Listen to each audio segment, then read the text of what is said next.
ഊട്ടി മൈസൂർ യാത്രയിലെ രണ്ടാമത്തെ ദിവസമായ ഇന്ന് നമ്മൾ ഉള്ളത് ഊട്ടിയിലാണ്. ഇന്നലെ ഒരുപാട് യാത്ര ചെയ്തതുകൊണ്ട് തന്നെ നല്ല ക്ഷീണമുണ്ടായിരുന്നു. നല്ല ക്ഷീണമുള്ളത് കൊണ്ട് തന്നെ നമ്മൾ വേഗം തന്നെ മയങ്ങി. അതുമാത്രമല്ല നല്ല തണുപ്പും. അങ്ങനെ നമ്മൾ മൈസൂരിലേക്ക് പോകേണ്ട യാത്രയ്ക്കുള്ള തയ്യാറെടുപ്പുകളായി.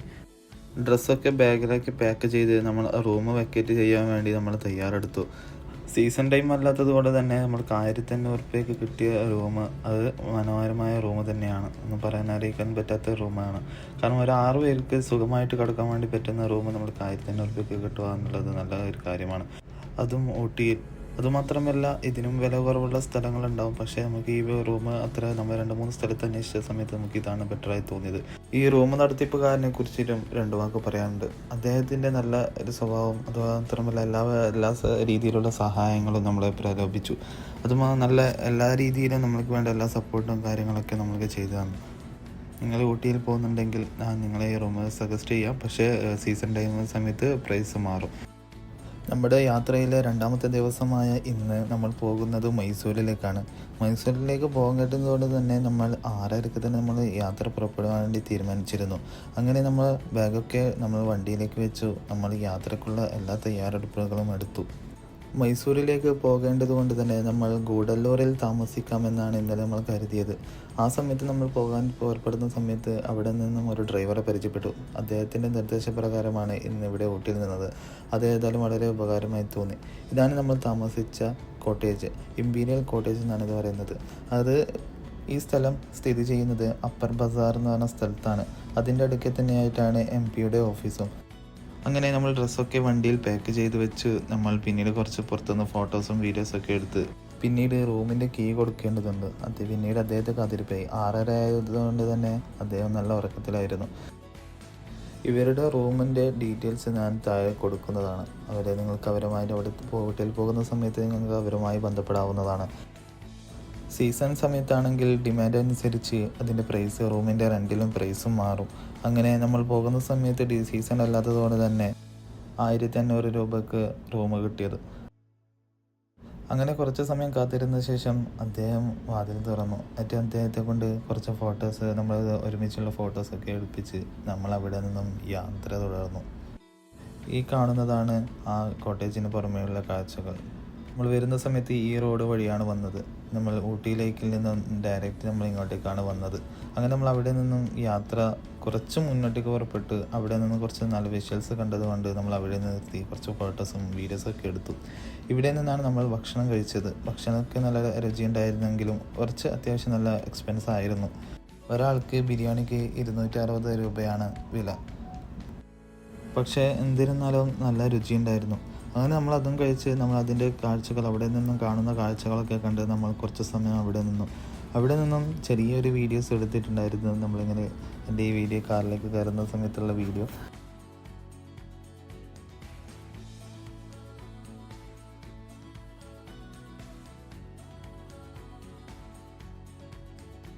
പിന്നീട് നമ്മൾ സമയം ഒട്ടും വൈകിക്കാതെ 6:40 നമ്മൾ യാത്ര പുറപ്പെട്ടു മൈസൂരിലെ കാഴ്ചകളൊക്കെ കാണുവാൻ വേണ്ടി എന്തെല്ലാം സ്ഥലത്ത് പോകണമെന്ന് പിന്നീട് നമുക്ക് സജസ്റ്റ് ചെയ്തത് അക്ഷയ് തന്നെയാണ്.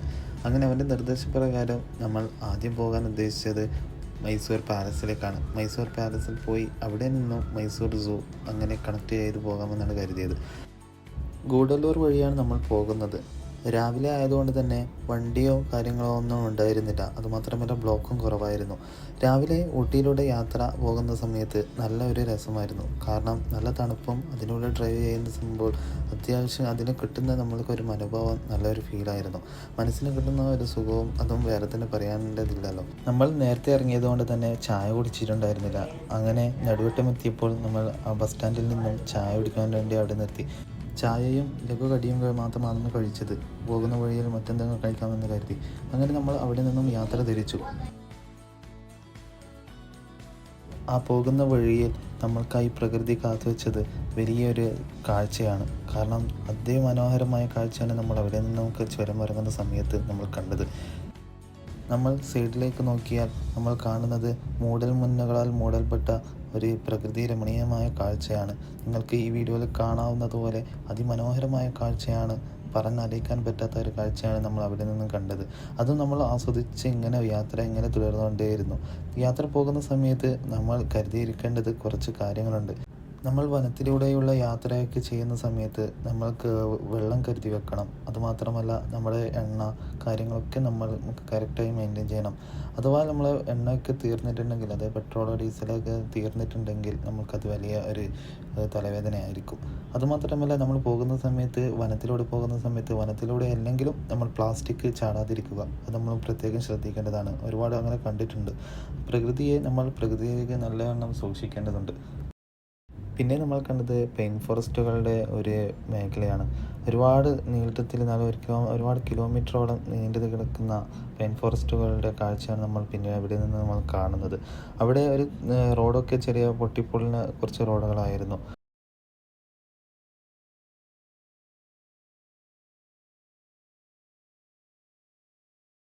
അങ്ങനെ നമ്മൾ യാത്ര തുടർന്നു. ഏകദേശം ഗൂഡല്ലൂർ കഴിഞ്ഞ സമയത്ത് നമ്മൾ കണ്ടത് ആനയുടെ കൂട്ടങ്ങളെയാണ്. നമ്മൾ ആദ്യം വിചാരിച്ചത് അവിടെ ഉള്ളതായിരിക്കുമെന്ന്. അപ്പോൾ നോക്കുമ്പോഴാണ് അവിടുന്ന് ഫോറസ്റ്റ് ഉദ്യോഗസ്ഥന്മാരൊക്കെ അവിടെ നിന്നും നമ്മൾ കാണുന്നത്.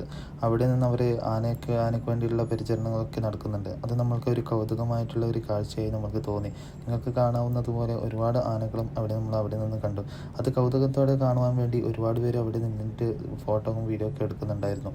പിന്നീട് നമ്മൾ അധികം സമയം കളയാതെ നമ്മൾ യാത്ര തുടർന്നു. അപ്പോഴാണ് കുറച്ച് മുയൽക്കൂട്ടങ്ങൾ കാണുന്നത്.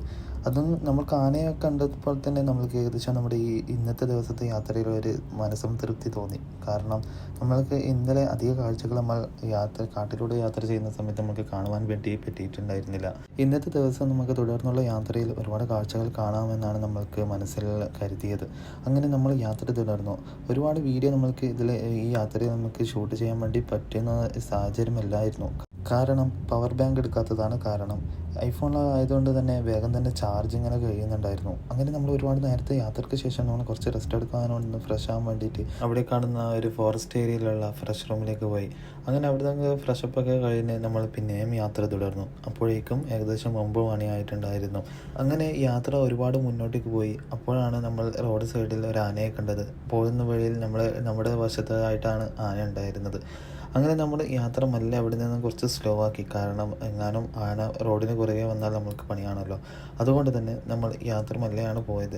നമ്മുടെ ബാക്കിൽ ഒരുപാട് വണ്ടികളുണ്ടായിരുന്നു. പിന്നെ നമ്മൾ അവിടെ ഒരു കൗതുകത്തിന് വണ്ടി കുറച്ചുകൂടി മെല്ലെ സ്ലോ ആക്കി വീഡിയോ എടുക്കാൻ കരുതി. അപ്പോഴേക്കും ബാക്കിൽ നിന്ന് വണ്ടി ഹോണടിച്ചുകൊണ്ടെന്നുകൊണ്ട് നമ്മൾ വീഡിയോ അധികം നിൽക്കാൻ നിന്നില്ല. അങ്ങനെ നമ്മൾ യാത്ര പിന്നെയും തുടർന്നു. ആ കാഴ്ച നമുക്ക് ഒരുപാട് മനോഹരമായ ഒരു കാഴ്ചയായിരുന്നു. നമ്മൾ പ്രതീക്ഷിക്കാത്ത ഒരു കാഴ്ചയാണ്. അങ്ങനെ ഒരുപാട് നേരത്തെ യാത്രയ്ക്ക് ശേഷം നമ്മൾ ഫസ്റ്റ് വന്നത് മൈസൂർ സൂവിലേക്കാണ്. ഊട്ടിയിൽ നിന്നും മൈസൂരിലേക്ക് 270 കിലോമീറ്ററോളം നമുക്ക് സഞ്ചരിക്കേണ്ടതുണ്ട്. അതുകൊണ്ട് തന്നെ നമ്മൾ പെട്ടെന്നാണ് വന്നത്. കഴിഞ്ഞ ദിവസം നമ്മൾക്ക് വീഡിയോ എടുക്കുന്ന സമയത്ത് വേഗം തന്നെ ചാർജ് കയറുന്നത് കൊണ്ട് തന്നെ നമ്മൾ യാത്ര ചെയ്യുന്ന വീഡിയോ നമ്മൾ ഷൂട്ട് ചെയ്തിട്ടുണ്ടായിരുന്നില്ല. ഒരു സ്പോട്ടിൽ നിന്നും വീഡിയോ ഷൂട്ട് ചെയ്യാമെന്നാണ് കരുതിയത്. ഒരുപാട് നല്ല റോഡുകൾ ഉള്ളത് കൊണ്ട് തന്നെ പെട്ടെന്ന് നമ്മൾ എത്തിയായിരുന്നു. വേഗം തന്നെ സ്പീഡിലാണ് വന്നത്. അങ്ങനെ നമ്മൾ മൈസൂർ സൂവിലേക്ക് കയറി. മൈസൂർ സൂവിൽ ഞാൻ മുന്നേ വന്നത് സ്കൂൾ പഠിക്കുന്ന സമയത്താണ്. +2 പഠിക്കുന്ന സമയത്ത് ഏകദേശം 2018 ഞാൻ മുന്നേ മൈസൂരിലേക്ക് വന്നത്.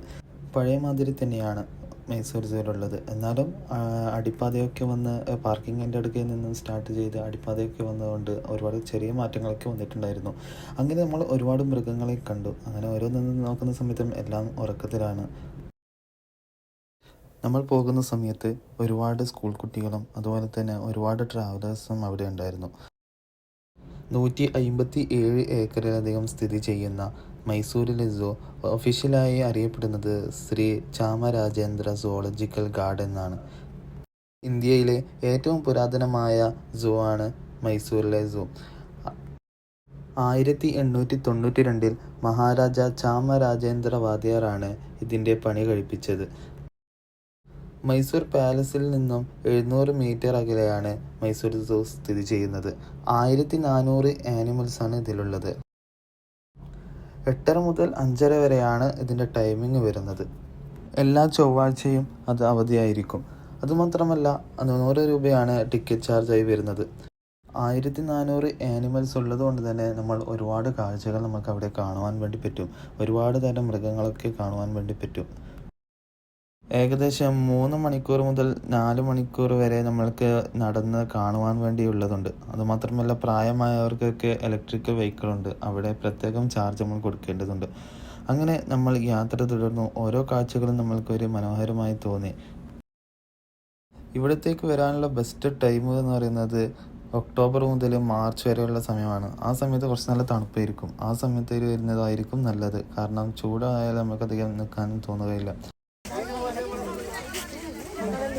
ഒരുപാട് മൃഗങ്ങളുള്ളത് കൊണ്ട് തന്നെ എല്ലാത്തിൻ്റെയും വീഡിയോ എടുക്കാൻ നല്ല സമയം ലെങ്ത് കൂടുന്നത് കൊണ്ട് ഞാൻ പരമാവധി ഒഴിവാക്കുകയാണ് ചെയ്തത്.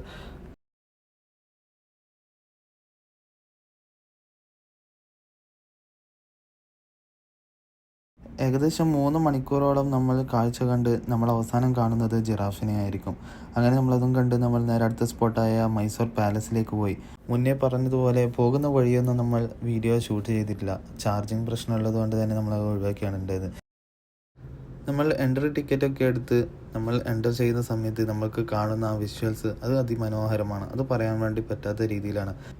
നമ്മൾ ഈ ചരിത്രപ്രധാനമായ സ്ഥലത്തൊക്കെ പോകുന്ന സമയത്ത് നമ്മൾ ചരിത്രം കൂടി അറിഞ്ഞു പോയാൽ വളരെ നല്ലതായിരിക്കുമെന്ന് എനിക്ക് തോന്നി. കാരണം അവിടെ പോയതിന് ശേഷമാണ് നമ്മൾ മനസ്സിലാക്കുന്നത്. ചരിത്രം കൂടി അറിഞ്ഞാൽ നമ്മൾ ആ ഒരു ഫീലിലായിരിക്കും. ആ ചരിത്രം നടക്കുന്ന സമയത്ത് ആ സംഭവം നടക്കുന്ന സമയത്ത് നമ്മൾ അവിടെ ഉണ്ടായി പോകും എന്നുള്ള ഒരു മനസ്സിലെ ചിന്താഗതിയാണ് നമുക്കുണ്ടാവുക. അങ്ങനെ ഒരുപാട് വിസിറ്റേഴ്സൊക്കെ ഉണ്ട്. 100 രൂപയാണെന്ന് തോന്നുന്നു ഇവിടെയും ചാർജ് വരുന്നത്. ഒരുപാട് ഫോറിൻ കൺട്രീസിലുള്ള ആൾക്കാരുമുണ്ട്. അവിടെ കയറിയാൽ നല്ലൊരു തണുപ്പാണ്. അതിൻ്റെ നമ്മൾ ഈ പോകുന്ന സമയത്ത് നമുക്കുണ്ടാകും മനസ്സിന് വരുന്ന ചിത്രങ്ങളൊക്കെ അത് വല്ലാത്തൊരു കുളിർമ തോന്നും. അതുമാത്രമല്ല നമുക്കൊരു ആനന്ദം തോന്നും, ഒരു സംതൃപ്തി തോന്നും. ഒരുപാട് ചരിത്രങ്ങൾ അറിഞ്ഞാൽ ഞാൻ മുന്നേ പറഞ്ഞതുപോലെ ചരിത്രം അറിഞ്ഞിട്ട് പോകുന്ന സമയത്ത് നമുക്ക് കാഴ്ചയിലും വളരെ മനോഹരമായിട്ടാണ് നമുക്ക് തോന്നുക. ഇതിൽ പണി കഴിപ്പിച്ചിട്ടുള്ള ഒരുപാട് ചിത്രങ്ങളും അതെങ്ങനെയാണ് ഉണ്ടായത് അതിൻ്റെ ചരിത്രമൊക്കെ അവരുടെ ടൂർ ഗൈഡൊക്കെ പറഞ്ഞു കൊടുക്കുന്നുണ്ട്. ഇതിൻ്റെ സ്ട്രക്ചറാണ് അതിൻ്റെ ഉള്ളിൽ അവർ പണി ചെയ്യിപ്പിച്ചിട്ടുള്ള ആ ഒരു സ്ട്രക്ചറും അതിൻ്റെ മനോഹാരിത്യവും അതുപോലെ തന്നെ അതിൻ്റെ തൂണും എന്തൊക്കെ ആയിക്കോട്ടെ എന്തും വളരെ മനോഹരമായിട്ട് തന്നെയാണ്. പണ്ടത്തെ കാലത്തുള്ള സംഭവമാണ്. എന്തായാലും നല്ല ഒരു മനോഹരമായ കാഴ്ചയാണ് നിങ്ങൾക്ക് അവിടെ ഒരുക്കുന്നത്. നിങ്ങൾ ഒരു ദിവസം ഒരു പ്രാവശ്യമെങ്കിലും നിങ്ങൾ പോകണം. കാരണം അത് കാണുവാൻ വേണ്ടി അത്രയും ഉണ്ട്. മൈസൂർ പാലസ് മറ്റൊരു പേരിലും കൂടി അറിയപ്പെടുന്നുണ്ട്. ആംബവിലാസ് പാലസ് എന്നാണ് അതിൻ്റെ പേര്. 14-ാം നൂറ്റാണ്ടിൽ തന്നെ അതിൻ്റെ പണി ആരംഭിച്ചു കഴിഞ്ഞെങ്കിലും ഒരുപാട് തവണ അത് പരാജയപ്പെടുകയാണ് ഉണ്ടായത്. അങ്ങനെ 1912 ബ്രിട്ടീഷ് ആർക്കിടെക്ചറായ ഹെൻറി ആരനാണ് ഇതിൻ്റെ പണിയൊക്കെ കഴിപ്പിച്ചത്. ദസറ നടക്കുന്ന സമയത്ത് വന്നാൽ ഒരുപാട് ലൈറ്റ് അലങ്കരിച്ച് ഒരുപാട് കാഴ്ചകൾ കാണാം. അങ്ങനെ നമ്മൾ പിന്നീട് പോയത് അവിടെ നിന്നും ടിപ്പു സുൽത്താൻ്റെ മ്യൂസിയത്തിലേക്കാണ് നമ്മൾ പോയത്. അവിടെ നിന്നും ഒരുപാട് കാഴ്ചകൾ നമുക്ക് കാണുവാനുണ്ട്. ഒരുപാട് പരന്നു കിടക്കുന്ന സ്ഥലമാണ്. അധികം ആൾക്കാർ അവിടത്തേക്ക് വരാറില്ല. എന്നാലും നമ്മൾ അങ്ങോട്ടൊക്കെ പോയിട്ടുണ്ടായിരുന്നു. അവിടെ പോകുന്ന സമയത്താണ് KSRTC സ്വിഫ്റ്റ് ബസ്സിൽ ആൾക്കാർ ടൂർ പാക്കേജ് പോലെ വന്നിട്ട് കണ്ടത്. അങ്ങനെ നമ്മൾ അവിടത്തേക്ക് കയറി. അവിടെ ഒരുപാട് നല്ല ശാന്തമായ ഒരു അന്തരീക്ഷമാണ്. ടിപ്പു സുൽത്താൻ്റെ ഒരുപാട് ഫാമിലി ഖബറൊക്കെ അവിടെ നിന്ന് നമുക്ക് കാണുവാൻ വേണ്ടി പറ്റും. അങ്ങനെ അവിടുത്തെ കാഴ്ചകൾ കണ്ട് നമ്മൾ പിന്നീട് പോയത് പയാന കാർ മ്യൂസിയത്തിലേക്കാണ്. അവിടെ വേറെ തന്നെ ഒരു ലോകമാണ്. 50 രൂപ കൊടുത്ത് ടിക്കറ്റ് ചാർജ് നമ്മൾ കയറുന്ന സമയത്ത് നമ്മൾക്കായി കാഴ്ചവെക്കുന്നത് ഒരുപാട് തരം പഴയ കാറുകളാണ്. ഒരുപാട് ഫോറിൻ കൺട്രീസിലൊക്കെ യൂസ് ചെയ്ത പഴയ വിൻറ്റേജ് കാറുകളാണ് നമ്മൾ അവിടെ കാണുവാൻ പറ്റിയത്. ഈ വീഡിയോയിൽ നമ്മൾ കുറച്ച് വീഡിയോസ് മാത്രമാണ് ഷൂട്ട് ചെയ്തത്. അപ്പോഴേക്കും ഏകദേശം രാത്രി ആയതുകൊണ്ട് തന്നെ നമ്മുടെ ചാർജ് തീരാനായിട്ടുണ്ടായിരുന്നു. നിങ്ങൾ മൈസൂരിൽ പോകുന്ന സമയത്ത് എന്തായാലും ഒരു ഒക്ടോബർ നവംബർ ആ സമയത്ത് പോകാൻ ശ്രമിക്കുക. ആ സമയത്ത് നല്ല ഒരു തണുപ്പായിരിക്കും. അങ്ങനെ നമ്മൾ അവിടെ നിന്നും ഒരുപാട് കാഴ്ച കണ്ട് നമ്മൾ യാത്രയും കൊണ്ട് മുന്നോട്ടേക്ക് നീങ്ങി. നമ്മൾ അതിനിടയിൽ മൈസൂരിൽ അറിയപ്പെടുന്ന ചർച്ച് അങ്ങനെ 2-3 കാര്യങ്ങൾ നമ്മൾ ഇതിൽ വീഡിയോ എടുക്കാൻ വിട്ടുപോയിട്ടുണ്ടായിരുന്നു. അങ്ങനെ നമ്മളതൊക്കെ കണ്ട് അപ്പോഴേക്കും ഏകദേശം 10:30 ആയിട്ടുണ്ടായിരുന്നു. അപ്പോഴേക്കും നമ്മൾ ഓൾറെഡി ടയേർഡായിരുന്നു. ഞാനും ജുനിക്കൊക്കെയോ. അങ്ങനെ നമ്മൾ അവിടെ നിന്ന് കുറേ ഫോട്ടോസും വീഡിയോസൊക്കെ എടുത്ത് നമ്മൾ യാത്ര തിരിക്കാനുള്ള തയ്യാറെടുപ്പിലായി. നമ്മൾ ഏകദേശം കണ്ടു തീരുമ്പോഴത്തേക്കും ഒരുപാട് നമുക്ക് ക്ഷീണം പിടിച്ചിട്ടുണ്ടായിരുന്നു. നിങ്ങൾ മൈസൂരിൽ വന്നാൽ ഈ പയാന കാർ മ്യൂസിയത്തിൽ എന്തായാലും വരിക. കാരണം അത് വന്നില്ലെങ്കിൽ നിങ്ങൾക്കൊരു വേദന ഇഷ്ടമാകും. ഈ കാർ പ്രേമികളുടെ ഒരു സ്വർഗ്ഗ കേന്ദ്രം എന്നൊക്കെ തന്നെ പറയാം. അത് അത്രയ്ക്കും കാണാൻ വേണ്ടി പറ്റിയിട്ടുള്ള ഒരുപാട് കാഴ്ചകൾ അവിടെ നിന്ന് കാണുവാൻ വേണ്ടി പറ്റും. അതുമാത്രമല്ല അവിടെ തന്നെ താഴേക്ക് ഒരു മ്യൂസിയം ഉണ്ട്. അതും കൂടി കണ്ട് നമ്മൾ അവിടെ അവസാനിക്കും. പണ്ട് കാലത്ത് കൊണ്ടുപോയ രാജാക്കന്മാരൊക്കെ ഇങ്ങനെ കൊണ്ടുപോകുന്ന അതാണെന്ന് തോന്നുന്നു. അങ്ങനെ അതൊക്കെ അവിടെ തൂക്കിയിട്ടിട്ടുണ്ട്. ഇനി കുറച്ച് കാർ കാഴ്ചകൾ നമുക്ക് കാണാം.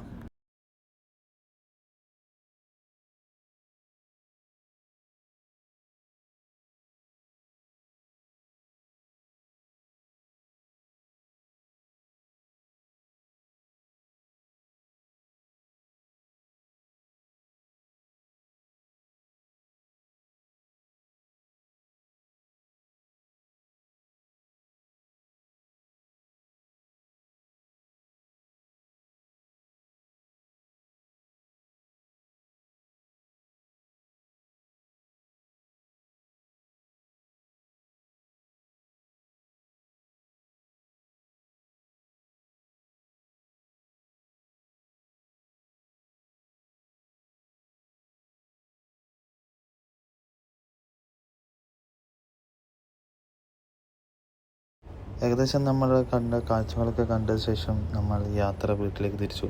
അപ്പോൾ ഈ ഊട്ടി മൈസൂർ യാത്രയോടെ അവസാനിച്ചിരിക്കുന്നു.